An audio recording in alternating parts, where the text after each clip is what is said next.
कभी सोचा कि टाइबर नदी के किनारे बसा एक छोटा सा गांव दुनिया का सबसे महान साम्राज्य कैसे बन गया?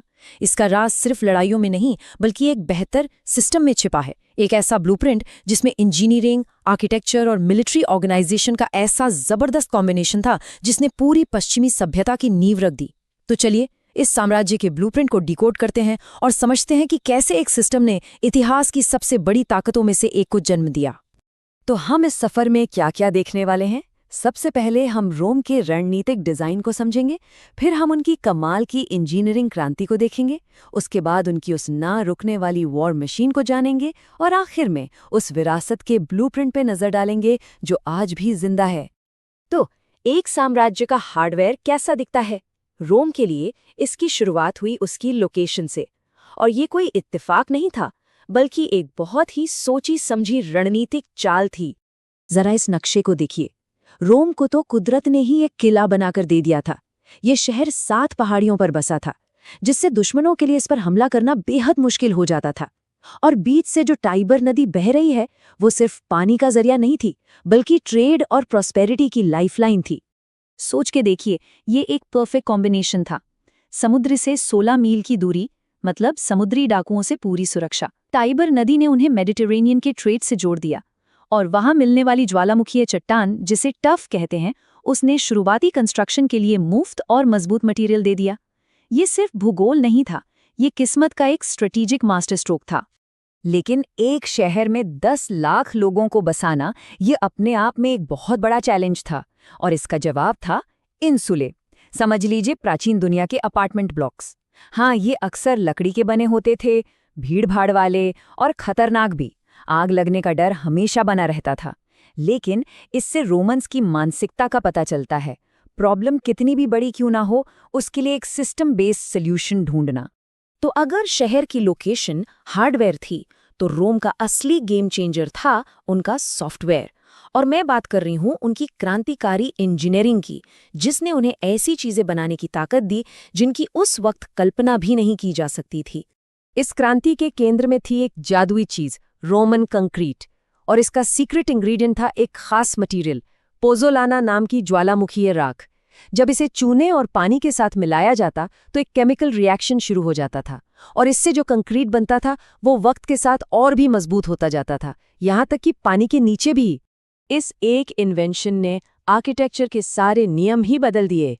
जहाँ ग्रीक लोग सीधी लाइनों और खंभों में बंधे थे, वहीं कंक्रीट ने रोमन्स को आज़ादी दी आर्च यानी मेहराब और बड़े बड़े डोम यानी गुंबद बनाने की।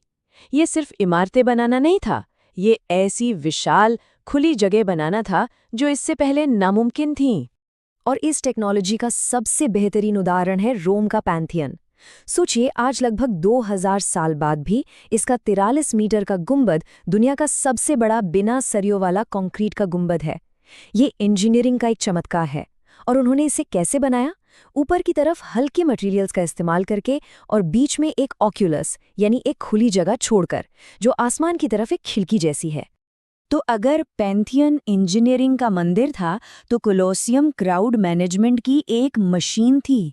ये सिर्फ एक अखाड़ा नहीं था बल्कि भीड़ को कंट्रोल करने का एक मास्टरपीस था। इसके 80 एंट्री गेट्स 50,000 लोगों को सिर्फ 5 मिनट में बाहर निकाल सकते थे। एक ऐसी एफिशिएंसी जो आज के कई मॉडर्न स्टेडियम्स को भी पीछे छोड़ दे। लेकिन असली शो तो अखाड़े के नीचे चल रहा था, जिसे कहते थे हाइपोजियम। ये जमीन के नीचे एक ऐसी भूल भुलैया थी जिसमें 28 लिफ्ट्स और न जाने कितने ट्रैप डोर्स थे।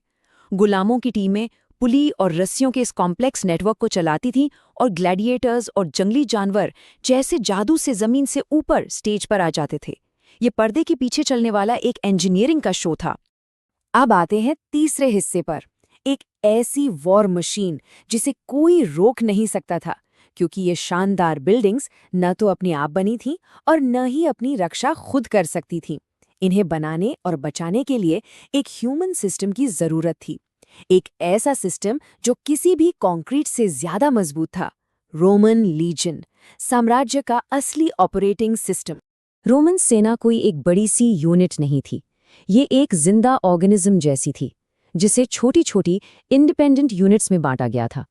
एक लीजन में होते थे 5000 से ज्यादा सैनिक, जो 10 कोहोर्ट्स में बटे होते थे। हर कोहोर्ट में 6 सेंचुरी और हर सेंचुरी में 10 कंटुब्रेनियम यानी 8 लोगों का एक दस्ता, जो एक परिवार की तरह साथ रहता और लड़ता था। इस मॉड्यूलर डिजाइन का फायदा ये था कि सेना किसी भी सिचुएशन में खुद को ढाल सकती थी। और ये स्टैंडर्डाइजेशन सिर्फ यूनिट्स तक नहीं बल्कि हथियारों तक था। हर सैनिक को एक जैसी किट मिलती थी, बड़ी रेक्टेंगुलर स्कूटम ढाल, छोटी लेकिन घातक ग्लेडियस तलवार और कील लगे सैंडल्स। ये बिल्कुल एक मॉडर्न फैक्ट्री लाइन जैसा था, जहां हजारों सैनिकों के लिए एक जैसे भरोसेमंद औजार तैयार किए जाते थे। लेकिन सैनिकों को सिर्फ हथियार ही एक साथ नहीं रखते थे, उन्हें जोड़ता था सम्मान। हर लीजन का अपना एक्युला यानी चील का निशान होता था। ये सिर्फ मेटल का एक टुकड़ा नहीं था, ये उस लीजन की पवित्र इज्जत थी, उसकी आत्मा थी। इसे लड़ाई में खो देना मौत से भी बदतर माना जाता था, और सैनिक इसे बचाने के लिए अपनी आखिरी सांस तक लड़ते थे। लेकिन जहां सम्मान काम न आए, वहां डर काम आता था। इस मिलिट्री मशीन को चलाने के लिए एक बेहद क्रूर अनुशासन प्रणाली थी, और इसका सबसे डरावना रूप था डेसिमेशन। अगर कोई यूनिट बुजदिली दिखाती या विद्रोह करती तो सजा सबको मिलती थी। लॉटरी निकालकर हर 10वें सैनिक को चुना जाता और उसके ही साथियों को हुक्म दिया जाता कि वो उसे मार डालें। इसके पीछे का तर्क क्रूर लेकिन असरदार था। एक रोमन सैनिक को दुश्मन से ज्यादा अपने कमांडर से डरना चाहिए, और यही डर वो कोड था जो इस अजेय मशीन को चला रहा था। तो अब आता है चौथा और आखिरी हिस्सा, एक ऐसी विरासत का ब्लूप्रिंट जो आज भी कायम है। हमने देखा एक शानदार शहर, क्रांतिकारी इंजीनियरिंग और एक ऐसी सेना जिसे हराना नामुमकिन था। लेकिन इन सब चीजों को आपस में जोड़ता क्या था? वो था रोम का आखिरी और सबसे टिकाऊ सिस्टम, उनका राजनीतिक और सामाजिक खाका। ये जो जगह आप देख रहे हैं, ये है रोमन फोरम। समझ लीजिए ये साम्राज्य का सेंट्रल प्रोसेसर था। ये सिर्फ एक बाजार नहीं था, यहीं पर कानून बनते थे, राजनीति पर बहस होती थी और व्यापार के फैसले लिए जाते थे। यही वो जगह थी जहां इस पूरे साम्राज्य का कोड लिखा गया था। सम्राट ऑगस्टस ने एक बार कहा था, मैंने रोम को ईंटों का पाया और इसे संगमरमर का छोड़ दिया। और ये बात सच थी, लेकिन ये सिर्फ आधी कहानी है। असली बदलाव ईंटों और संगमरमर में नहीं था, बल्कि उन सिस्टम्स में था जो उसने बनाए। कानून, संगठन और प्रशासन का एक ऐसा ढांचा जो साम्राज्य को सदियों तक चलाने वाला था। तो आखिर में रोम की असल ताकत उसकी सेनाएं नहीं थीं, बल्कि उसका सिस्टम था। उनकी सड़कें, उनके एक्वाडक्ट्स, उनके कानून, उनका संगठन, ये सब एक सिंगल इंटीग्रेटेड ब्लूप्रिंट का हिस्सा था। एक ऐसा ब्लूप्रिंट जो इतना शक्तिशाली साबित हुआ कि भले ही साम्राज्य ढह गया, लेकिन उसका कोड, उसका खाका आज भी हमारी दुनिया में जिंदा है। और ये हमें एक आखिरी सवाल के साथ छोड़ जाता है। रोम की प्रणालीगत सोच ने एक ऐसा साम्राज्य बनाया जो सदियों तक चला। सवाल ये है कि हम आज जो सिस्टम बना रहे हैं, वो भविष्य में क्या बनाएंगे?